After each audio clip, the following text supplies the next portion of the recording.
भगवान श्री गणेश की जय। ओम नमः शिवाय। बोलो भगवान शंकर पार्वती की जय। मित्रों, आज भाद्रपद मास के शुक्ल पक्ष की पंचमी तिथि है और इस दिन को ऋषि पंचमी व्रत मनाई जाती है। पौराणिक कथाओं के अनुसार इस तपोभूमि में कोई ऐसे त्योहार है जिन्हें विशेषकर महिलाएं ही मनाती है।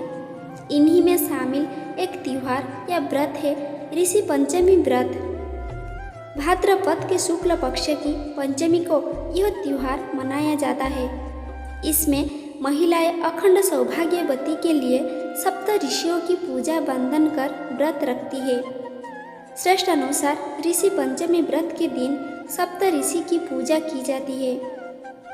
ऋषि मुनि वशिष्ठ, कश्यप, अत्रि, भरद्वाज, विश्वामित्र, गौतम, जमदग्नि की पूजा की जाती है।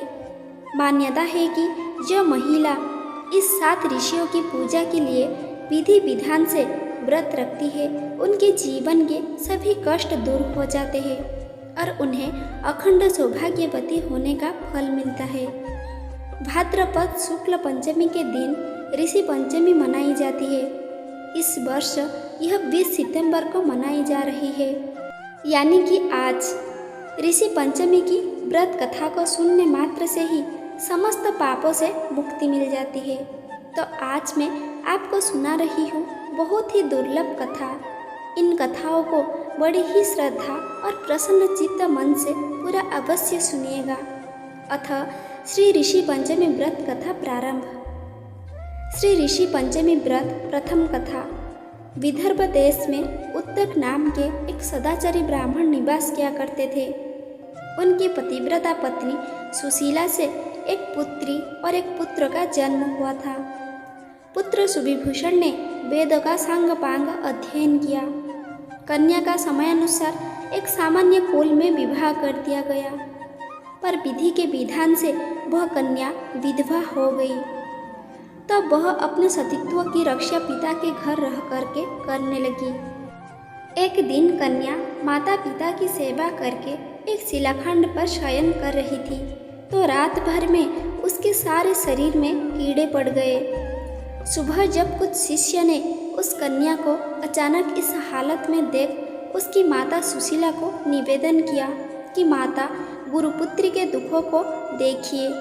गुरुपत्नी ने जाकर पुत्री को देखा और अपनी पुत्री की अचानक यह दशा देख के नाना प्रकार से विलाप करने लगी और पुत्री को उठाकर ब्राह्मण के पास लाई। ब्राह्मण भी पुत्री की दशा देखकर अति विस्मय हुए। तब ब्राह्मणी ने हाथ जोड़कर कहा, महाराज, यह क्या कारण है कि इस पुत्री के सारे शरीर में कीड़े पड़ गए। तब ब्राह्मण ने ध्यान करके देखा तो पता चला कि इस पुत्री ने पहले जन्म में भी ब्राह्मण थी। तो एक दिन रजस्वला होते हुए भी घर के तमाम बर्तन, भोजन सामग्री छू ली और ऋषि पंचमी व्रत को भी अनादर से देखा। उसी दोष के कारण इस पुत्री के शरीर में कीड़े पड़ गए। क्योंकि रजस्वला वाली स्त्री प्रथम दिन चांडालिनी के बराबर, वो दूसरे दिन ब्रह्मघातिनी के समान, वो तीसरे दिन धोबिनी के समान शास्त्र दृष्टि से मानी जाती है। तब सुशीला ने कहा, महाराज, ऐसे उत्तम व्रत को आप विधि के साथ वर्णन कीजिए, जिससे संसार के प्राणी मात्र इस व्रत से लाभ उठा सके। ब्राह्मण बोले, हे सहधर्मिणी, यह व्रत भाद्र मास की शुक्ल पक्ष की पंचमी को धारण किया जाता है। पंचमी के दिन पवित्र नदी में स्नान कर व्रत धारण कर सायंकाल सप्त ऋषियों का पूजन विधान से करना चाहिए। भूमि को शुद्ध गौ के गोबर से लीप के उस पर अष्टकमल दल बनाकर नीचे लिखे सप्त ऋषियों की स्थापना कर प्रार्थना करनी चाहिए। महर्षि कश्यप, अत्रि, भरद्वाज, विश्वामित्र, गौतम, जमदग्नि, वशिष्ठ महर्षियों की स्थापना कर आचमन, स्नान, चंदन, फूल, धूप, दीप, नैवेद्य आदि पूजन कर व्रत की सफलता की कामना करनी चाहिए। इस व्रत को करके उद्यापन की विधि भी करनी चाहिए। चतुर्थी के दिन एक बार भजन करके पंचमी के दिन व्रत आरंभ करें।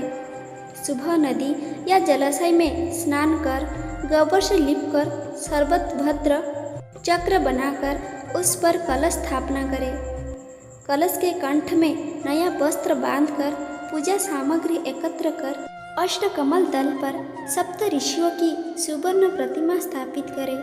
फिर षोडशोपचार से पूजन कर रात्रि को पुराण का श्रवण करें। फिर सुबह ब्राह्मण को भोजन दक्षिणा देकर संतुष्ट करें।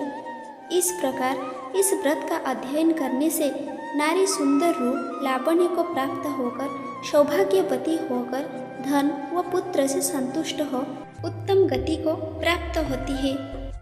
पिता की आज्ञा से पुत्री ने विधि पूर्वक ऋषि पंचमी का व्रत एवं पूजन किया। व्रत के प्रभाव से बहुत सारे दुखों से मुक्त हो गई। श्री ऋषि पंचमी व्रत द्वितीय कथा। दूसरी कथा भविष्य पुराण में इस प्रकार आती है कि एक बार भगवान कृष्ण से महाराज युधिष्ठिर ने कहा कि वह कौन सी पंचमी है जिसके करने से नारी जाति दोष से मुक्त होकर के महान पुण्य को प्राप्त होती है।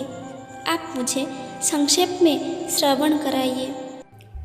तब भगवान कृष्ण जी ने कहा, राजन, भाद्रपद मास की शुक्ल पक्ष की पंचमी को सप्त ऋषि का व्रत रखने से नारी रजस्वला से मुक्त होती है, क्योंकि जब इंद्र ने वृतासुर को मारा था तब ब्रह्म हत्या का एक भाग नारी के रज में, दूसरा नदी के फेन में, तीसरा भाग पर्वतों, चौथा भाग अग्नि की प्रथम ज्वाला में विभक्त किया था।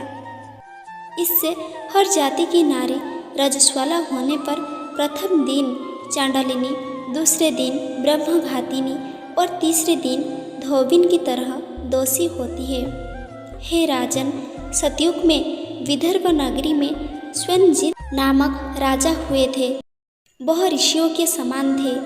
उन्हीं के राज में एक कृषक सुमित्र था।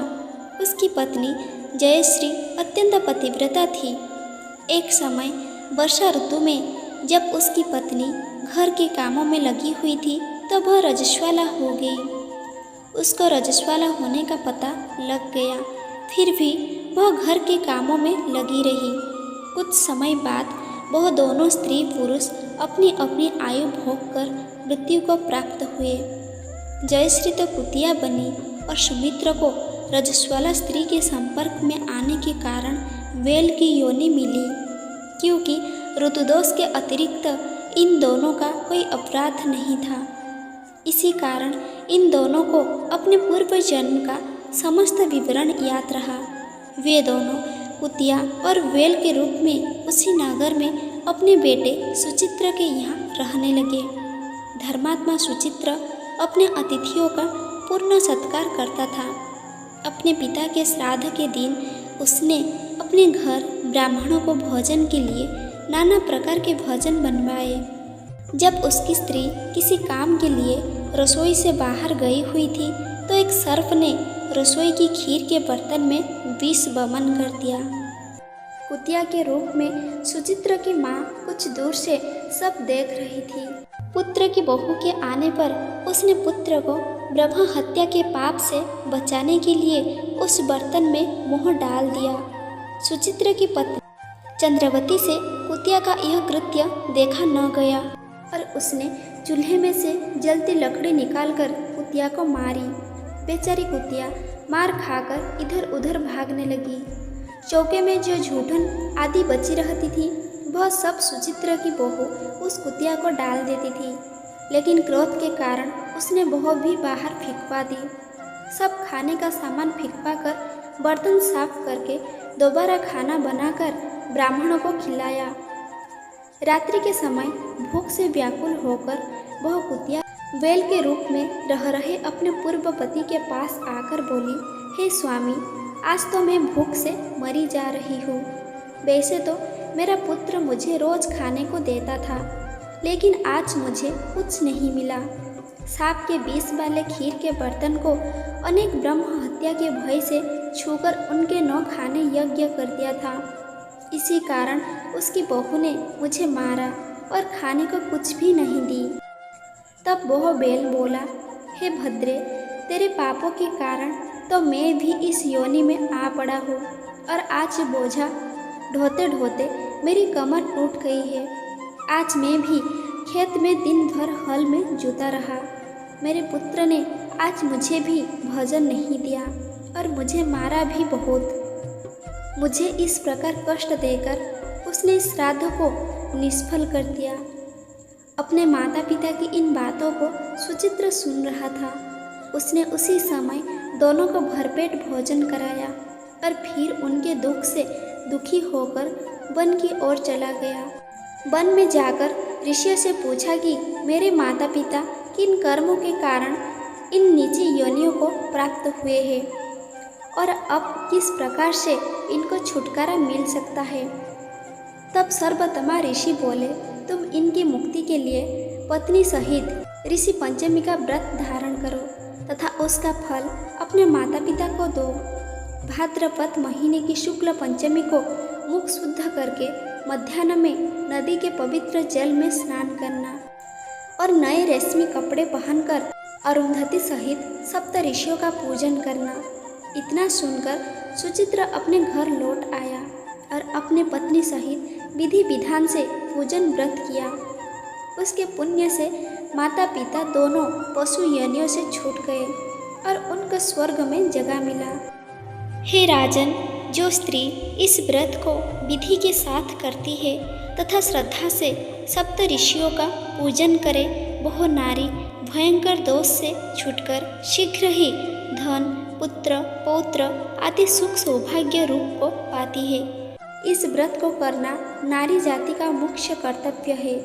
इससे मन, शरीर आदि दोष मुक्त होते हैं। जो फल तीर्थों के करने से प्राप्त होते हैं वह इस व्रत से अनायास नारी जाति को मिलते हैं। इति श्री ऋषि पंचमी व्रत कथा संपूर्ण।